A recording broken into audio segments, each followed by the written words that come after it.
ಆ ಪಾತ್ಗೆ ನಾವೀಗ ಹೋಗ್ತಾ ಇದ್ದೀವಿ ಅಂದ್ರೆ ಆ ಸ್ಟಾರ್ಟಿಂಗ್ ಪಾಯಿಂಟ್ ಏನಿದೆ ಅದನ್ನ ಕ್ರಾಸ್ ಮಾಡೋ ಟೈಮ್ ಇದಾಗಿರ್ಬೋದಲ್ಲ.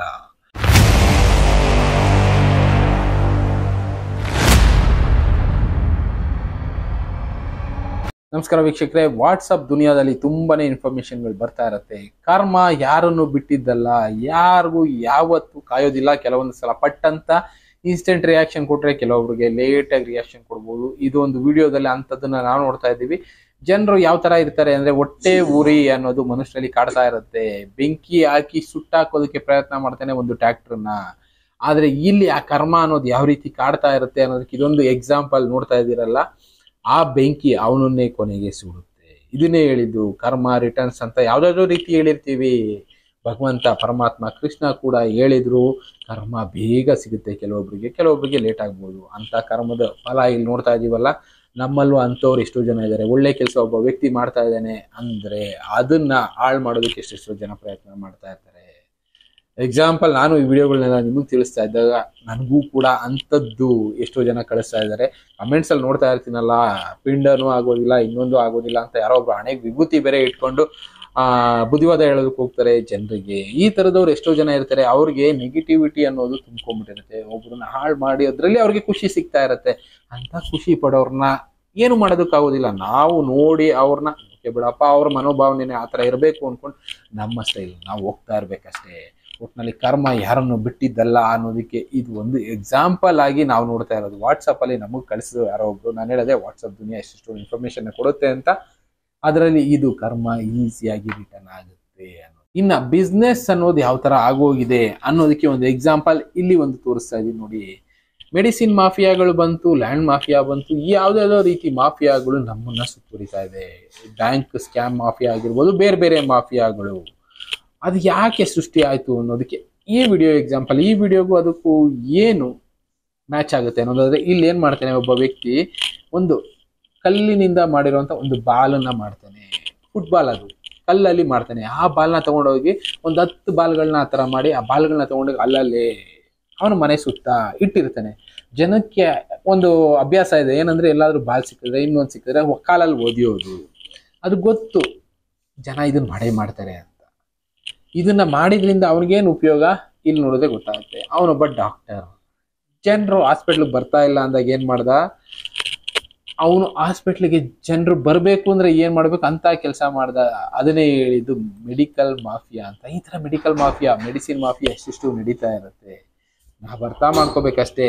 ದುಡ್ಡು ಮಾಡ್ಬೇಕು ಅಂತ ಜನ ನಿಂತ್ಕೊಂಡ್ರೆ ಯಾವ ತರ ಬೇಕಾದ್ರೂ ಮಾಡ್ತಾರೆ ಅನ್ನೋದಕ್ಕೆ ಇದು ಒಂದು ಎಕ್ಸಾಂಪಲ್. ಈ ತರ ಮೆಡಿಸಿನ್ ಮಾಫಿಯಾ ಸ್ಕ್ಯಾಮ್ಗಳು ತುಂಬಾ ನಡೀತಾ ಇದೆ. ಅಂತ ಸ್ಕ್ಯಾಮ್ಗಳಿಗೆ ಬೀಳೋದಕ್ಕೆ ಮುಂಚೆ ಒಂದ್ಸಲ ಯೋಚನೆ ಮಾಡಿ. ಯಾವುದೇ ಆಗ್ಲಿ ನಮ್ಮ ಕಾಲು ಅನ್ನೋದು ನಮಗೆ ಅರಿವಿರ್ಬೇಕು. ಆವಾಗ ಇಂಥದ್ದಾಗೋದಿಲ್ಲ. ಇಲ್ಲ ಅಂದ್ರೆ ಏನು ಮಾಡೋದಕ್ಕಾಗೋದಿಲ್ಲ. ಈ ತರದನ್ನ ಅನುಭವಿಸ್ಬೇಕಾಗತ್ತೆ. ರಸ್ತೆನಲ್ಲೂ ನೋಡ್ತಾ ಇದೀವಿ. ಪಂಚರ್ ಅಂಗಡಿಗಳಲ್ಲಿ ಈಗೇನ್ ಮಾಡ್ತಾರೆ, ಜನ ಪಂಚರ್ ಹಾಕ್ಸೋದು ಕಡಿಮೆ ಆಗ್ಬಿಟ್ಟಿದ್ದಾರೆ ಅಂತ ಅವರೇ ಮಳೆಗಳು ಎಷ್ಟ್ಬಿಡೋದು ಎಷ್ಟೋ ಕಡೆ. ಪಂಚರ್ ಅಂಗಡಿಗೆ ಬರುವಾಗ ಮಾಡೋದು. ಇನ್ನ ಬೇರೆ ಬೇರೆ ನಿಲ್ಸಿರೋ ಗಾಡಿಗಳಿಗೆ ಹೋಗ್ಬಿಟ್ಟು ಯಾವ್ದಾದ್ರು ಒಂದು ಕೇಬಲ್ ಕಟ್ ಮಾಡ್ಬಿಡೋದು. ಅದರಿಂದ ಏನಾಗುತ್ತೆ, ಗಾಡಿ ಕೆಟ್ಟೋಗಿದೆ ಅಂತ ನಾವು ಗಾಡಿ ತಗೊಂಡು ಹೋಗ್ತೀವಿ, ಮೆಕ್ಯಾನಿಕ್ ಗಾಡಿ ರೆಡಿ ಮಾಡ್ಕೊಡ್ತಾನೆ. ಈ ತರದ್ದು ಎಷ್ಟೋ ಜನ ಇಂಟೆನ್ಷನಲಿ ಮಾಡ್ತಾ ಇದಾರೆ. ಎಲ್ಲರೂ ಅಂತ ಹೇಳ್ತಾ ಇಲ್ಲ, ಕೆಲಸ ಇಲ್ಲದೆ ಇರೋರು ಸುತ್ತಮುತ್ತ ನೋಡಿಬೇಕಾದ್ರೆ ಇದಕ್ಕಿದಾಗ ಗಾಡಿ ಕೆಟ್ಟೋಗುತ್ತೆ, ಪಂಚರ್ ಆಗೋಗುತ್ತೆ, ಅಬ್ನಾರ್ಮಟಿ ಕ್ರಿಯೇಟ್ ಆಗುತ್ತೆ. ಇದೆಲ್ಲ ಯಾಕೆ, ಮನುಷ್ಯ ಬದುಕೋದಕ್ಕೆ ಅಂತ ಏನೇನೋ ಮಾಡ್ಕೊಳ್ತೇನೆ ಅನ್ನೋದ್ರಲ್ಲಿ ಇದೆಲ್ಲ ಕೂಡ ಒಂದು ರೀತಿ ಮಾಫಿಯಾ ಅಂತಾನೆ ಅನ್ಕೋಬೇಕಾಗತ್ತೆ. ಇದೆಲ್ಲ ನನಗೆ ತುಂಬಾ ಜನ ಹೇಳ್ತಾ ಇರ್ತಾರೆ, ವಾಟ್ಸಪ್ ಅಲ್ಲಿ ಕಳಿಸ್ತಾನೂ ಇದ್ದಾರೆ. ಜನಕ್ಕೆ ಇವನ್ನ ಅರ್ಥ ಮಾಡಿಸ್ಬೇಕು ಸರ್. ಯಾವ ರೀತಿ ಅರ್ಥ ಮಾಡ್ಕೊಳ್ಳೋದಕ್ಕೆ ಎಷ್ಟೋ ಜನಕ್ಕೆ ಇಷ್ಟಪಡೋದಿಲ್ಲ. ಒಂದ್ 4 ಜನ ಅರ್ಥ ಮಾಡ್ಕೋಬಹುದು, ಅಷ್ಟು ಸಾಕು ಸರ್. 4 ಜನ ಅರ್ಥ ಮಾಡ್ಕೊಂಡ್ರೆ ಅಂತ ಹೇಳೋರು ಇರ್ತಾರಲ್ಲ, ಅದಕ್ಕೋಸ್ಕರ ಇಂಥವನ್ನ ನಾವು ತಿಳಿಸ್ತಾ ಇರ್ತೀವಿ. ತಿಳ್ಕೊಳ್ಳೋರು ತಿಳ್ಕೊಳ್ತಾ ಇರಿ. ಇನ್ನ ಇಂಡಿಯಾ ವರ್ಸಸ್ ಚೈನಾ ಯಾವಾಗಿಂದನೂ ನಡೀತಾ ಇದೆ. ಯಾಕೆ ನಾವು ಸೌತ್ ಇಂಡಿಯಾ ಸೇಫ್ ಅಂತ ಹೇಳ್ತೀವಿ ಅನ್ನೋದಾದ್ರೆ, ಇದೊಂದು ಅನಿಮೇಷನ್ ವಿಡಿಯೋ ನೋಡಿ. ಅಪ್ಪಿ ತಪ್ಪಿ ಚೈನಾ ನಮ್ಮ ದೇಶದ ಮೇಲೆ ಅಟ್ಯಾಕ್ ಮಾಡೋದಕ್ಕೆ ಶುರು ಮಾಡಿದ್ರೆ ಫಸ್ಟ್ ಅಟ್ಯಾಕ್ ಎಲ್ಲಿಗಾಗುತ್ತೆ, ಈ ಪಶ್ಚಿಮ ಬಂಗಾಳ ಇನ್ನ ನಾರ್ತ್ ಇಂಡಿಯಾ ಕಡೆ ಅಟ್ಯಾಕ್ ಅನ್ನೋದು ಶುರು ಆಗುತ್ತೆ. ಅವ್ರಿಗೆ ಸಪೋರ್ಟಿವ್ ಆಗಿ ಪಾಕಿಸ್ತಾನ ಇರೋದ್ರಿಂದ ನಮ್ಮ ದೇಶದ ಮೇಲೆ ಅಟ್ಯಾಕ್ ಮಾಡಕ್ ಅವರು ಶುರು ಮಾಡೋದು ಎಲ್ಲೆಲ್ಲಿ ಅಟ್ಯಾಕ್ ಆಗುತ್ತೆ, ಈ ಕಡೆ ವೆಸ್ಟ್ ಇಂಡಿಯಾ, ಪಂಜಾಬ್, ಗುಜರಾತ್, ರಾಜಸ್ಥಾನ್ ಈ ಕಡೆ ಎಲ್ಲ ಇಂಪ್ಯಾಕ್ಟ್ ಆಗುತ್ತೆ. ಬಟ್ ಸೌತ್ ಇಂಡಿಯಾಗೆ ಅಷ್ಟು ಈಸಿಯಾಗಿ ಇಂಪ್ಯಾಕ್ಟ್ ಆಗೋದಿಲ್ಲ. ಕಾರಣ ಇಲ್ಲಿ ಪೂರ್ತಿಯಾಗಿ ಸಿ ಇದೆ, ಸಿ ನಲ್ಲಿ ಪೂರ್ತಿಯಾಗಿ ನಮ್ಮದೇ ಆದಂತ ವಾರ್ ಹೆಡ್ಸ್ ಗಳಿದಾವೆ. ಈ ವಾರ್ ಹೆಡ್ಸ್ ಏನಂದ್ರೆ ದೊಡ್ಡ ದೊಡ್ಡ ನೇವಿ ರಿಲೇಟೆಡ್ ವಾರೆಂಟ್ಸ್ಗಳು ಇರೋದ್ರಿಂದ ಸಮುದ್ರದಿಂದ ಈಸಿಯಾಗಿ ಅಟ್ಯಾಕ್ ಮಾಡೋದಕ್ಕಾಗೋದಿಲ್ಲ. ಅದಕ್ಕೋಸ್ಕರನೇ ನಮ್ಮ ಸೌತ್ ಇಂಡಿಯಾ ಸೇಫ್ ಅಂತಾನೆ ಎಲ್ಲಾ ರೀತಿನಲ್ಲಿ ಆಗಿನ ಕಾಲದಲ್ಲೂ ಬರೆದಿದ್ರು, ಈಗಲೂ ಎಲ್ಲರೂ ಹೇಳ್ತಾ ಇರೋದು. ಈ ಕಡೆ ಪಾಕಿಸ್ತಾನದವ್ರು ಬೇಕಾದ್ರೂ ನಮ್ಮ ದೇಶದ ಮೇಲೆ ಅಟ್ಯಾಕ್ ಮಾಡ್ಬೋದು, ಈ ಕಡೆ ಚೈನಾದವ್ರು ಬೇಕಾದ್ರೂ ನಮ್ಮ ದೇಶದ ಮೇಲೆ ಅಟ್ಯಾಕ್ ಮಾಡ್ಬೋದು. ಆದರೆ ಸೌತ್ ಇಂಡಿಯಾನ ಅಟ್ಯಾಕ್ ಮಾಡಬೇಕು ಅಂದರೆ ಸುಮಾರು 3000-4000 ಕಿಲೋಮೀಟರ್ ಡಿಸ್ಟೆನ್ಸ್ ಟ್ರಾವೆಲ್ ಮಾಡುವಂಥ ಮಿಸೈಲ್ಸ್ಗಳು ಬೇರೆ ಬೇರೆದನ್ನು ಅವ್ರು ಹಾಕ್ಬೇಕಾಗತ್ತೆ. ಅದಕ್ಕೆ ಸೌತ್ ಇಂಡಿಯಾ ಎಲ್ಲ ಸೇಫ್ ಅಂತ ಸೌತ್ ಇಂಡಿಯಾ ಕಡೆ ಬಂದು ಸೆಟ್ಲ್ ಆಗ್ತಾ ಇರೋದು. ಇದನ್ನ ಕಾಲಜ್ಞಾನಿಗಳು ಅವಾಗಲೇ ಬರ್ತಿದ್ರು, ದಕ್ಷಿಣ ಭಾರತ ಅನ್ನೋದು ತುಂಬಾನೇ ಸೇಫ್ ಆಗಿರುತ್ತೆ ಅಂತ. ಈ ವಿಡಿಯೋ ನೋಡಿದ್ರೆ ನಿಮಗೂ ಗೊತ್ತಾಗಿರ್ಬೋದು ಅನ್ಕೊಳ್ತೀನಿ. ಒಟ್ನಲ್ಲಿ ಅದಕ್ಕೆ ಈಗ ಚಿತ್ರದುರ್ಗ ಸುತ್ತಮುತ್ತ ರಷ್ಯನ್ ರೆಡಾರ್ ಸೆಂಟರ್ ಆಗಿರ್ಬೋದು, DRDO ಆಗಿರ್ಬೋದು, ಎಲ್ಲೋ ಸೆಂಟ್ರಲ್ ಇರೋ ಡೆಲ್ಲಿ ಆ ಸರೌಂಡಿಂಗ್ ಅಲ್ಲಿ ಇದ್ದಂಥ ಎಷ್ಟೆಷ್ಟೋ ಸೆಂಟರ್ಗಳು ಈಗ ಸೌತ್ ಇಂಡಿಯಾಗೆ ಶಿಫ್ಟ್ ಮಾಡೋದಕ್ಕೆ ಪ್ರಯತ್ನಗಳು ನಡೀತಾ ಇದೆ.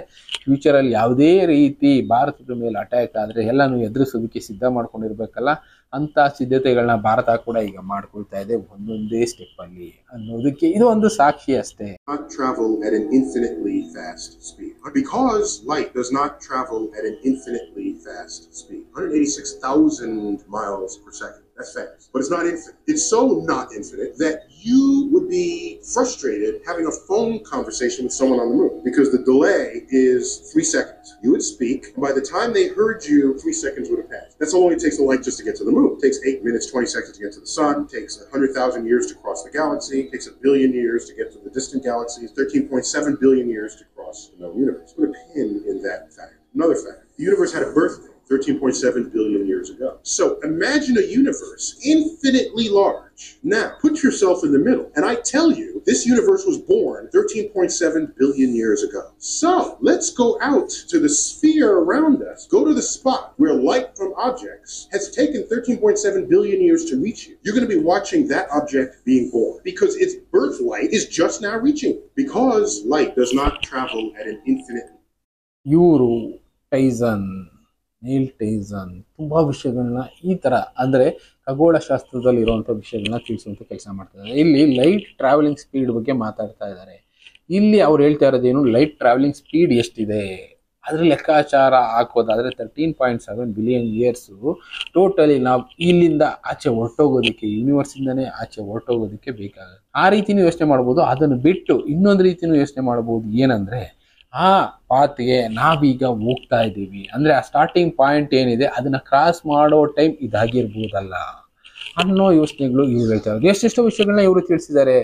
ಈ ಆಸ್ಟ್ರಾಯ್ಡ್ಗಳು ಇಂಪ್ಯಾಕ್ಟ್ ಆಗಿರ್ಬೋದು, ಇಲ್ಲ ಈ ಲೈಟ್ ಸ್ಪೀಡ್ ಆಗಿರ್ಬೋದು, ಈ ಥರದ್ದೆಲ್ಲ ಇವರು ತಿಳಿಸುವಾಗ ಅವ್ರು ಹೇಳಿದ್ದು ಫೋಟಾನ್ ವಲಯದ ಬಗ್ಗೆನೂ ಯಾವುದೋ ಒಂದು ಪ್ರೋಗ್ರಾಮಲ್ಲಿ ಡಿಸ್ಕಸ್ ಮಾಡಿದ್ರು.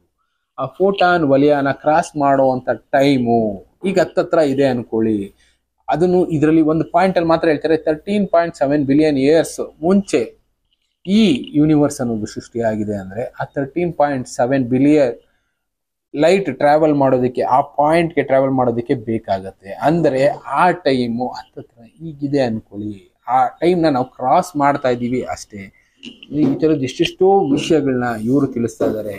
ಅಂದ್ರೆ ನಮ್ಗೆ ಅರ್ಥ ಮಾಡ್ಕೋಬೇಕಾದ್ರೆ ಇವ್ರ ಮಾತುಗಳಿಂದ ಆ ಫೋಟಾನ್ ವಲಯ ಆಗಿರ್ಬೋದು, ಪ್ಲಸ್ ಈ ಲೈಟ್ ಸ್ಪೀಡ್, ಈ ಥಿಯರಿ ಆಗಿರ್ಬೋದು, ಈ ಥಿಯರಿಗಳೆಲ್ಲ ಒಂದನ್ನೇ ಎಕ್ಸ್ಪ್ಲೈನ್ ಮಾಡೋದು ಏನು, ನಾವು ಆ ಸಮಯದ ಹತ್ರ ಇದ್ದೀವಿ.